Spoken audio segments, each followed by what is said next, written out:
अस्सलाम वालेकुम। Welcome to women's arena, जहां ख़वातीन को ज़िंदगी में आसानी के लिए छोटी, आसान, ऑथेंटिक और आजमूदा टिप्स दी जाती हैं।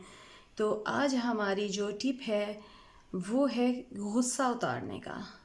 अगर आपके घर में किसी शख्स को, आपके बच्चों को, आपको या आपके शौहर को या किसी भी इंसान को आप देखते हैं कि बहुत गुस्सा आया हुआ है, तो अव्वल आखिर दुरूद शरीफ पढ़कर आप 11 दफ़ा आयतल कुर्सी पढ़ेंगे। हर आयतल कुर्सी से पहले औज़ु बिल्लाहि मिनश शैतानिर्रजीम और बिस्मिल्लाहिर्रहमानिर्रहीम पढ़ेंगे।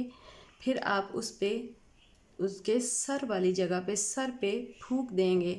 अगर कोई दूर है तो आप उसको दूर से ब्लो कर सकते हैं, और अगर कोई आपके पास मौजूद नहीं है तो आप उसकी तस्वीर पर भी सर वाली जगह पर फूंक सकते हैं। और उसका जो गुस्सा होता है वो शैतान की तरफ से होता है। शैतान आयतल कुर्सी से फ़ौरन दूर हो जाएगा और आपके देखते ही देखते उस शख्स का गुस्सा फ़ौरन नीचे आ जाएगा इंशाअल्लाह।